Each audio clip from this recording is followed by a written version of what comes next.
we are going to discuss static, variable, method, and block.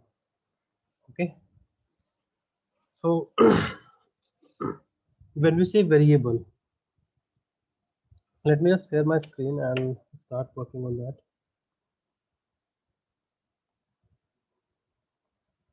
One more thing I would like to add here, like uh, type of variable, type of variables. So in a program or any program you are writing, there might be three type of variables. First one is local variable, second is static variable, and the third one is instance variable. Okay, now what are those, how you will identify? So local variable would be the variable which we declared inside a method, declared inside method. A variable will be called static when we add static keyword on its declaration. Okay, and instance variable, like when we are writing a variable directly inside a class but not mentioning static, that would be treated as instance variable. Okay, now let me just take an example for all of these. So I have a class called test, or let me just do one thing. I'm going to write it here.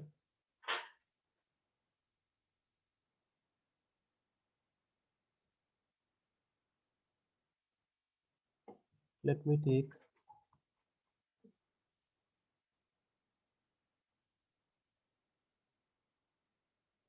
private static int count, for example.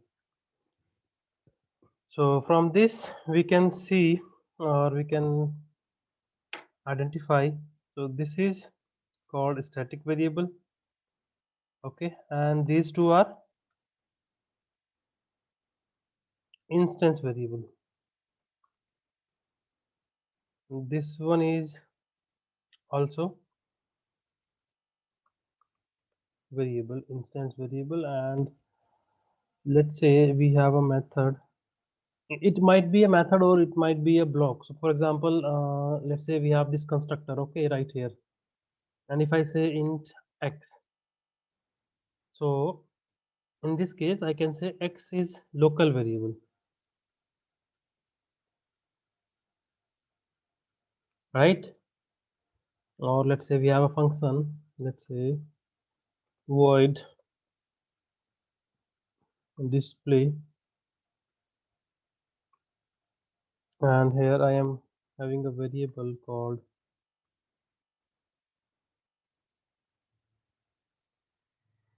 greeting is equals to good morning. So this is basically local variable for display method.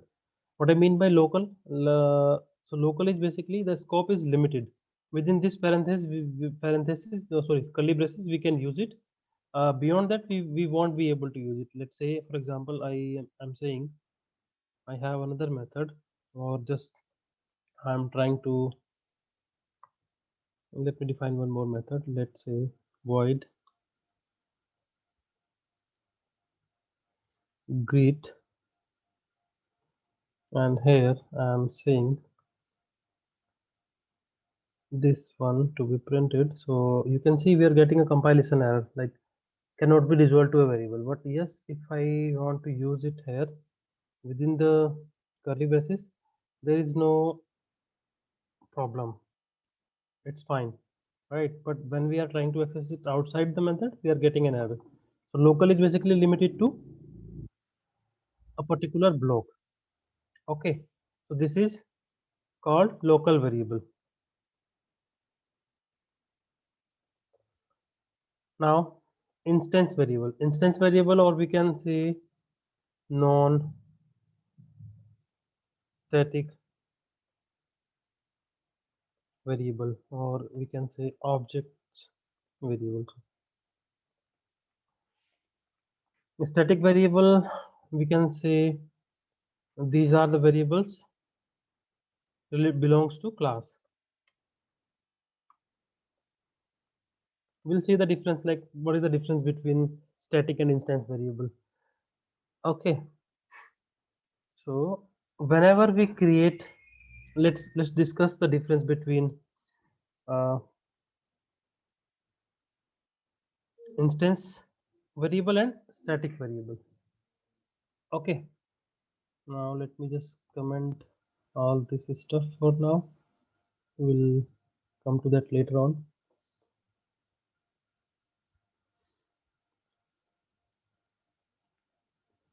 So this is the class employee we have. Okay, now what I am doing, let me make it public so that I can access it directly, or otherwise I need to make a setter getter for it. So this is the class we have, and what I'm doing is constructor we have removed. Okay, all right. So let me take what we have, name and ID. So I'm saying here name is Anuj and ID is 1, let's say.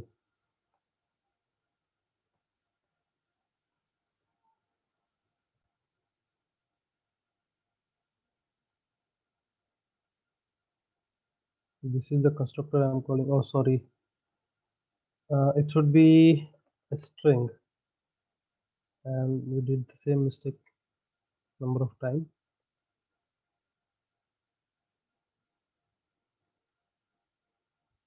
And nobody is asking why name is int. Okay, so we have this employee E1 and employee E2. Let me call to this E2, and this is, let's say, Ajay, and the ID is 2, for example. Meanwhile, let me do one more thing. ToString will close today itself, so I'm saying ToString.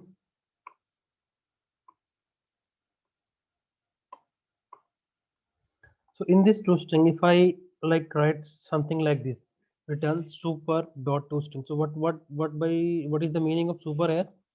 So super class, we know for every Java class there is a super class which is object class. Okay, and if I go there, so the code is not associated. Let me just add.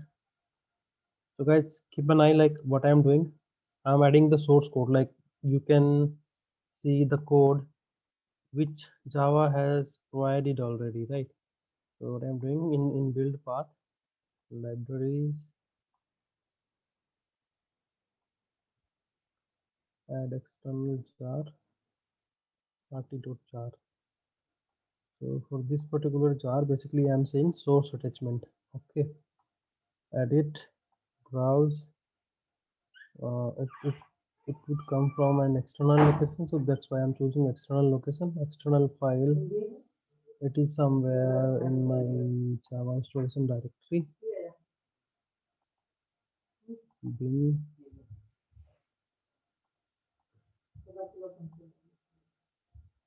JDK. Yeah, here it is in src.zip inside your JDK folder.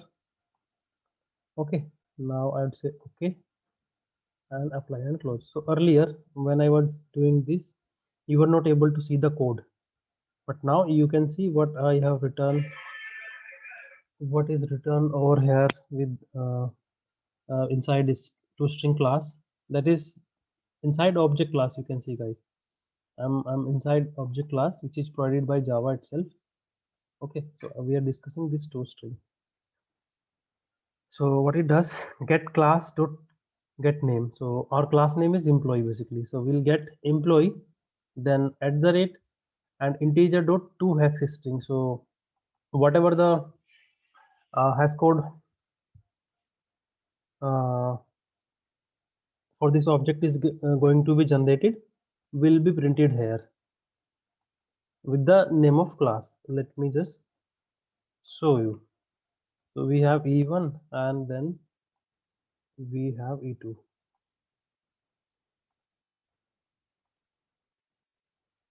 So right now, whenever we try to print an object, so what it does, it internally calls its toString method. Even if I write like this, it will be the same thing. Whenever we say println and an object, so what it does, it calls or it invokes corresponding objects toString method.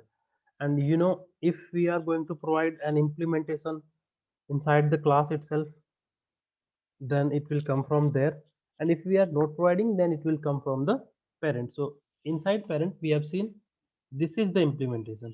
Okay, that's why we are getting employee, which is basically our class name, and the at the rate symbol and the hash code, hex string of the hash code.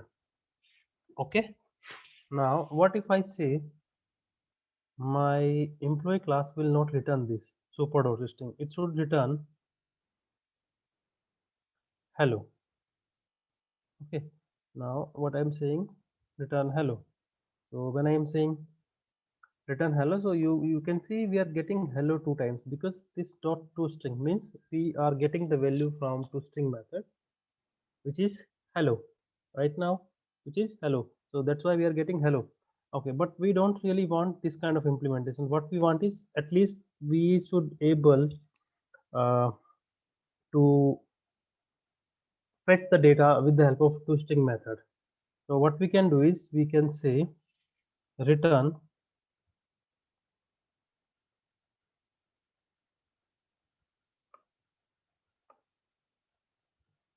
typically a toString representation would be look like this: employee. Now what we have is id. Id is equals to plus, sorry, not here, plus id, and it won't be here, plus double quotes, comma, name equal to plus name. All right, and then this. We have only two instance variable for now, so I wrote just two. Okay, it's up to you, like how you are going to write it. So now what I'm saying, employee will be printed as it is, then ID, and then the corresponding ID will be printed. Okay, now let me just run it. So you can see the details we have given are getting printed here. Let me know in case you have any doubt in this.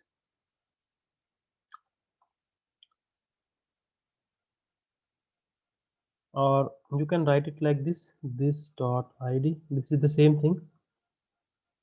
Okay, this is the same thing, even you are writing this or not. When we want to write this, when there is a confusion between parent class variable and a child class variable, then obviously we should use this. And there might be a different case, like there is a local variable getting passed into the method, then we should, like for this case we can see this is getting passed as a parameter. And if I say this dot name equals to name, you can see this has no impact. The assignment to variable name has no effect, means we are saying keep the value of name into name itself. There is a confusion between local variable and instance variable, that's why. So we want to keep this name into instance variable, then we need to use this. Okay, so this is all about toString, guys. Okay, now let me do one thing. You can go with the Eclipse source, then you can say toString. So it will give you kind of similar thing what we did. Yeah. So this is basically provided by Eclipse, the toString implementation. All right. Now let me know one thing. Do you have any doubt with toString method? So it's like same working as a println method to print the variables, like whatever data we require. Yes, we can say, but not correctly true. Like when I am saying even, so what it will do, just treat it as a like display method, for example. Okay, so if we wrote this as a dis method or display method, what we need to do if we want to call it, we need to specifically say that, right? Let's look. So for this, we are getting the this information, but second one we are getting the toString from parent class. Getting my point? But when it is a toString method, then we don't really need to mention the name. It will invoke itself. Okay. Even for demonstration purpose, with one line I'm writing it, and the second line I'm not writing it. But it doesn't really make any difference. Okay, you can see. Let me just move this toString here. So internally, this will call. Okay. Okay. It's like a display method. It's working like a display method, right? Same as. Yes, but we are not mentioning the method name. Like we are not calling it explicitly. It. Internally, it is getting called. Okay. Okay. All right. Let me know, guys, if you have any doubt in this. Otherwise, I'll come to the concept that we are going to discuss here, like difference between static and instance variable. Okay. All right. Now, if I say after printing this, do one more thing. What is that? Show me the count of even dot count. Okay. Plus e2 dot count. Oh, e2 dot count. Sorry.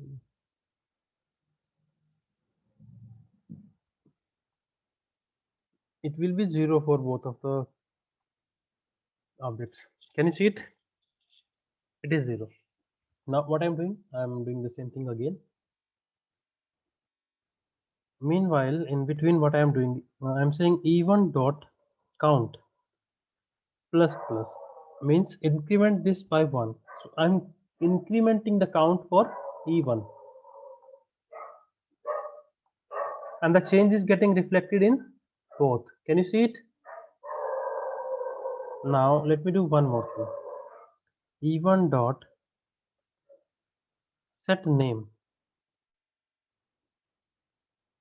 Ankur, and let me run it again. So you can see the change we made for the instance variable is only applicable to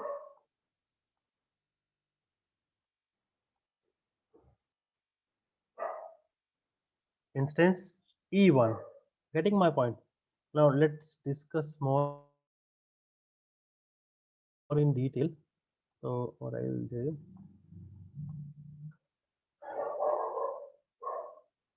uh, we have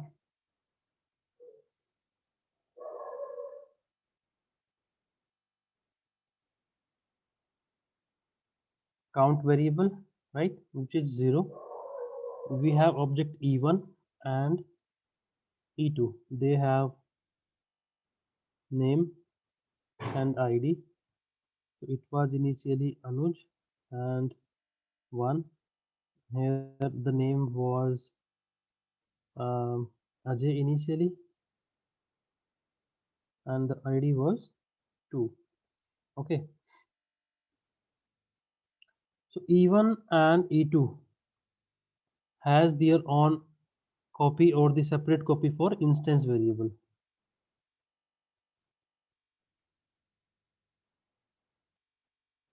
But for count, they have a shared copy. Like if you have 100 object for this class employee, all will have the same copy or the shared copy for count, because this is belong to the class. It's not part of the object. Any instance will make a change into this will be reflected with all the available instances. So what we were doing, we were saying, hey E1, do increment in count, so it will become 1. Who did this change? E1. But you can see, as this is the shared copy, E2 is also looking at the same copy, so it will be like 1 for E2 as well. Getting my point? So we can say for static variables, only one copy will be maintained and will be shared by all the instances. But for instance variable, every instance will have, or every object will have their own copy. Any change made by any instance on instance variable will be limited to the instance only. Any doubt in this?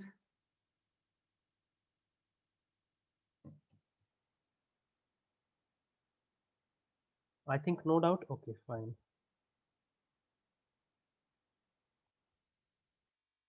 All right, now we'll be discussing about static variable.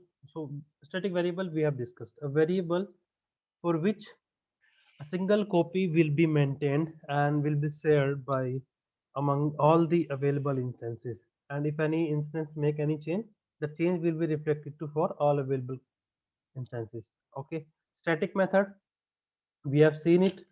A static method, like for example, we have here. This is a static method, right? So static method basically where we need, like we are writing a utility, for example. They We don't want an object to call the method, so what we can do is we can write a static method. Now we will be discussing static block. So for that I have a small program right here. Let me just open it.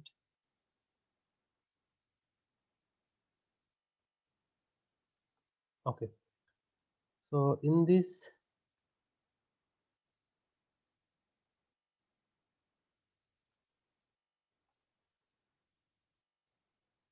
let me remove this too. Okay,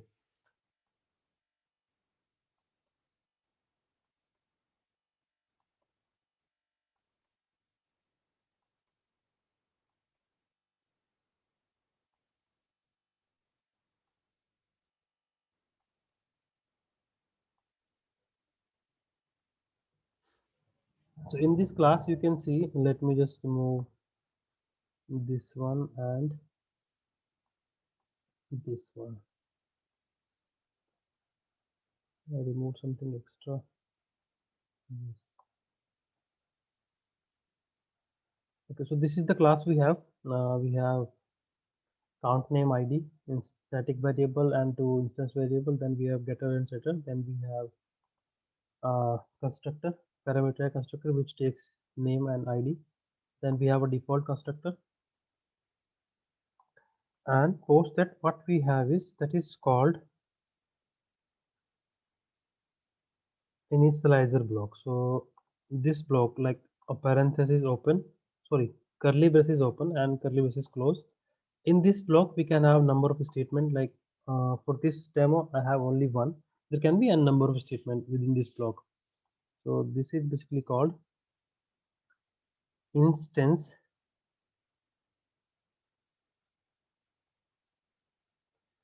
initializer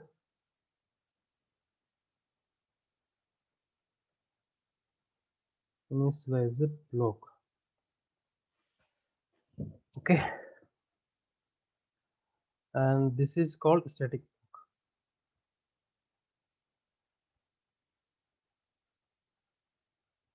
We are going to discuss about the control flow, like how it will get called. So you know, static is the part of class, and it is ready at the time of like whenever your class is loaded into the JVM, it's ready for use. So static block is that area which will be called immediately when your class is getting loaded inside the JVM. I'm talking about static block.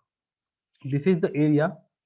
It will be immediately called or invoked or executed immediately whenever your class is loaded into JVM. Okay. Now, when this will be called and how many time it will be called. So, you know, generally class loading happens only one time. So it will be called only once. Instance initializer block. So what it does and when it will be invoked and where we can use these kind of blocks. So we'll discuss that too. Instance initializer block is an area which is basically get invoked or called or executed when we create an object. And to create an object, what we need to write, we just need to write employee is equals to new employee. That means whenever we are calling a constructor, either this might be a default constructor or a parameterized one. Let me take both. So I'm creating E1 and E2, right? And for a moment, let me just remove it. So I'm just creating two object. Okay. So creating an object, what I'm doing is I'm saying call this constructor. So it will go here and execute the stuff written inside this. Before this, what it will do, it will call this initializer block. Okay, before creation of an object. So let me just do one thing. If I run this, so it will just say and nothing will be displayed. You can see we are getting and. Now let me do one thing. So when we say create an object, so what it does basically, it will load the class first and then it will create an object. So class loading is one time process, but object creation, how many times we are calling a constructor, that many objects getting created. Okay, now let me just run it. So when I say employee equals to new employee, you can see we are getting inside static block, inside instance initializer block, and then it says end. So how the flow is working? First of all, this was the block that was invoked. You can see here, right? Then instance initializer block 1, then this block, but in this we don't have any system.out.println. That's why that was not displayed. Let me run it again and it will be there. Inside this class we have,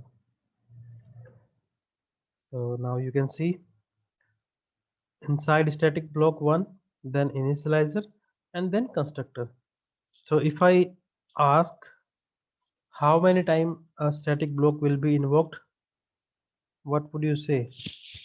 Only once. When the class will be loaded into JVM. But if we say how many time instance initializer block will be invoked, so it depends like how many objects we are creating.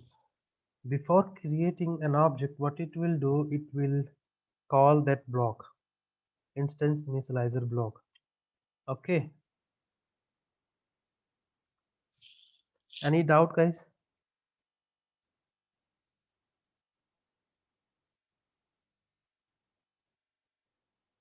Now there might be other things like if we have multiple block.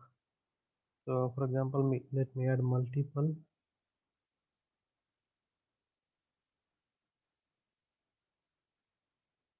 We have two initializer block and we have two static block. Okay, but the sequence is like 2 is before 1, 1 is later than 2.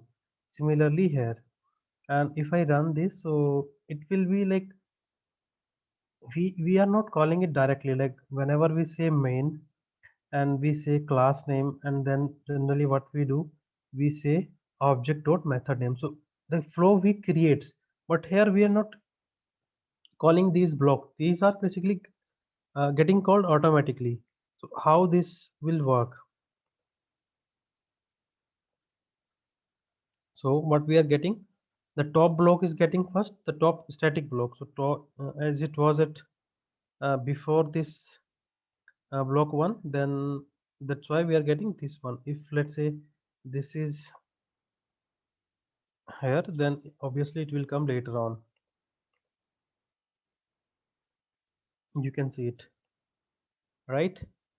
And same thing happens for this initializer block.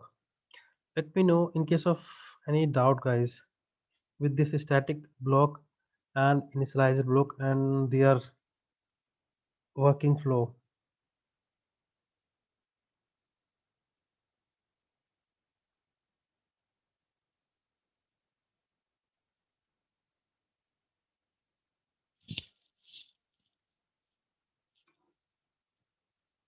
No doubt. Okay, guys. Okay. Super keyword initializer block we have discussed.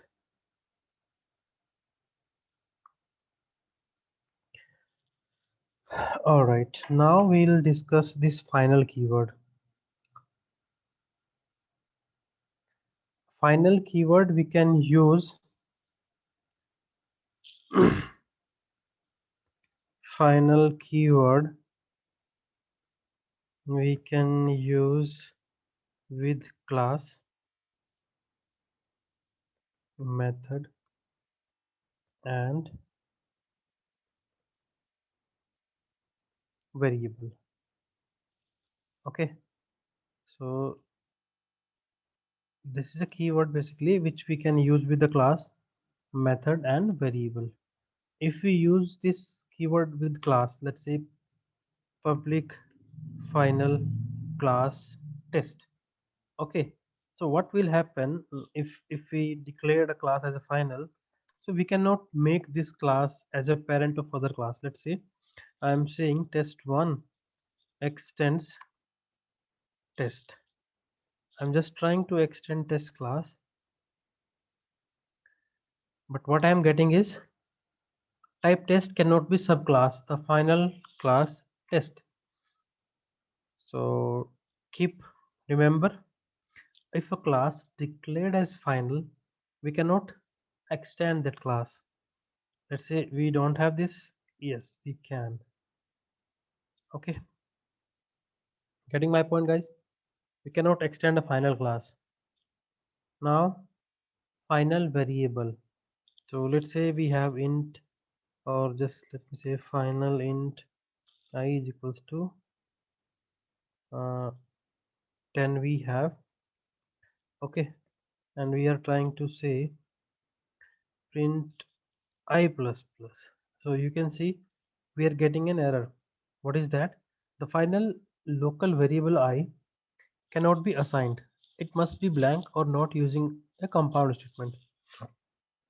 What does it mean? Like generally whenever we say I plus plus, so it means basically I is equals to I plus 1, right? That is not possible. Means a final variable we can initialize only once, and whenever when we are creating this. So even we cannot write like this. A final variable we can not reinitialize. So basically it will be treated as a constant. Makes sense, guys? If we declare a variable as final, that means we cannot change the value later on in the program. It will be initialized only once. We cannot reinitialize it. Then we have a concept of called final method. Okay, so let's say we have a class called vehicle, right? And another class we have is class car, for example. Here we have a method called wheels,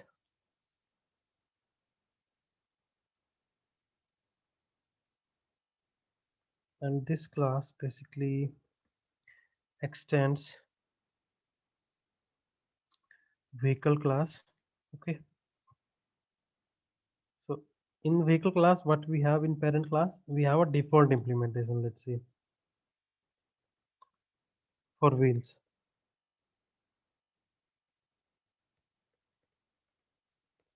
Default implementation for car, what I am saying, uh, basically what I am doing, I'm overriding this method in car class because car class extends vehicle, right? And vehicle class is providing this wheels method in car, but we don't want this default implementation. Let me just show you quickly. We have car, c is equals to new car. Okay, and for this moment just assume this is not yet here, and if we say c dot wheels, so you will get the default implementation. So what we are getting is default implementation. Now we don't really want default implementation. What we can do is we can override it, and we'll say cars oven implementation, and I'll say c dot wheels. So in this case it will show us the on implementation, which is basically car is going to provide. Okay, now what if I say this is a final method? So when I say final, that means we cannot override that method. You can see cannot override the final method from vehicle. So final method cannot be overridden. Final class cannot be extended.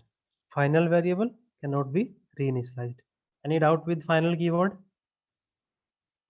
I think no. All right.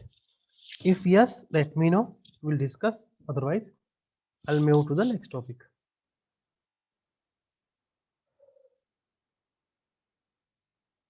So this is also we have covered.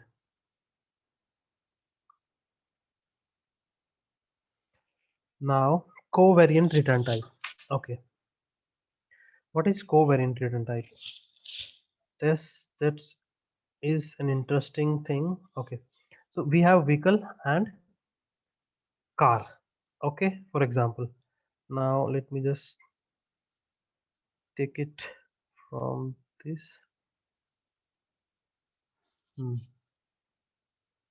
Now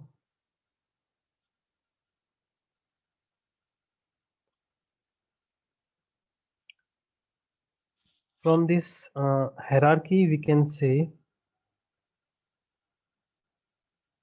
we have vehicle, which is parent of car. Okay,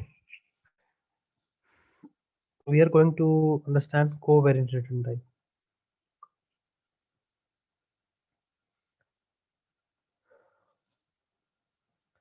Let's say there is another class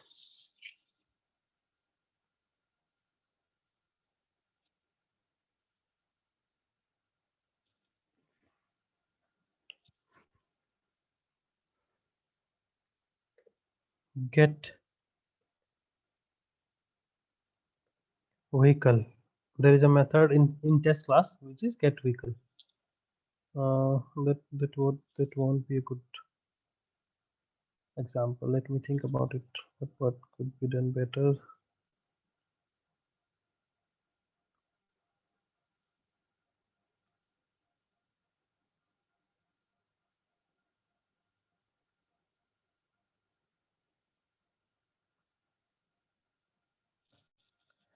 I'm not able to find any good example now. Okay, let me just brief you what covariant return type is. for this time. I'll discuss this tomorrow. So covariant type, return type is basically, for example, you have a method, let's say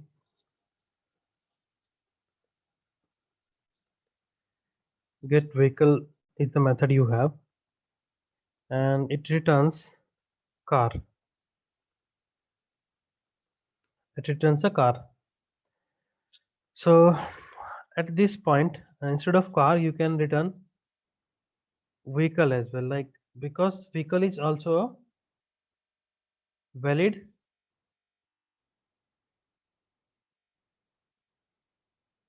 object type of car, right?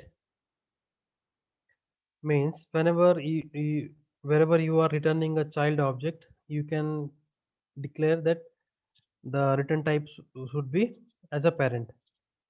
For example, there would be some definition like this. If you say return new car, so you can see from this implementation, car is itself a vehicle.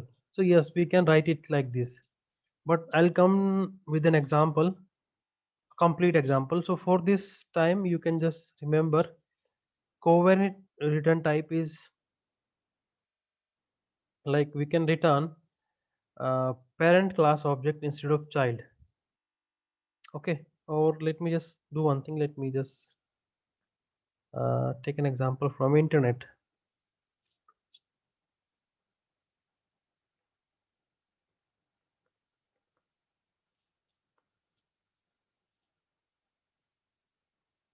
Hmm. Covariant return type.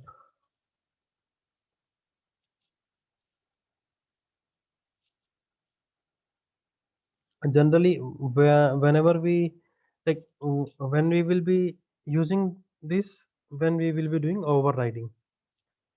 So let's say there is a super type which we were discussing, like we have a vehicle class, then there is a subtype which is our car. In interface, I'm saying super type get type. Instead of writing it like this, what we will say, let me convert this into code.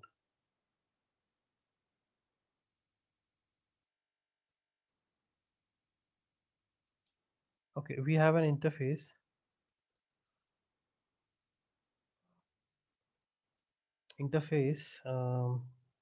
A, let's say, and we have another interface B.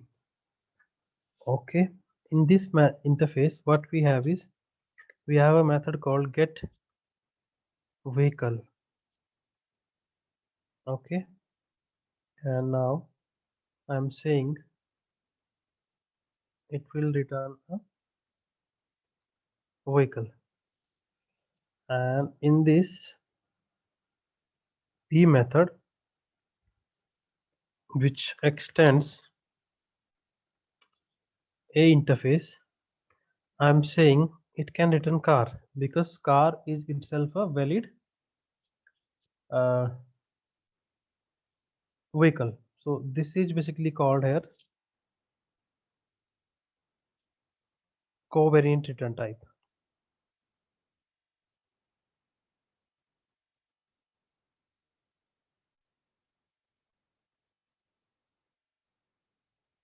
Let me know, guys, if you have any doubt in this.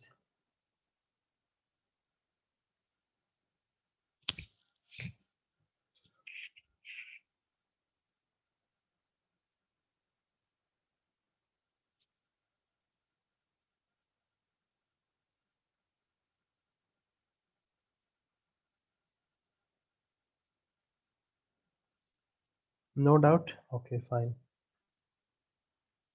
uh, Definition we can look here. Covariant return type means a type that is either the same or subtype or supertype, sorry, of the supertype. Like it might be possible we have another um, class, like class B BMW, extends car, right? And here if I say BMW, which is a valid return type, because BMW is also a vehicle. Let's say there is no relationship between this, then you can see we are getting an error. Getting my point, guys? Why we are able to write BMW? Because earlier BMW was a valid vehicle. Or what we can do, like if we just want to remove the error, we can say like this. But no, we are looking for covariant return type. So we can write it like this. Like any subtype we can use. If I say car here, I can say car or BMW, but I cannot say like vehicle.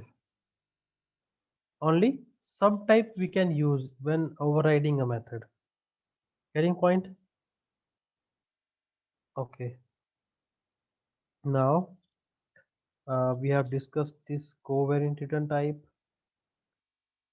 Covariant return type we have discussed.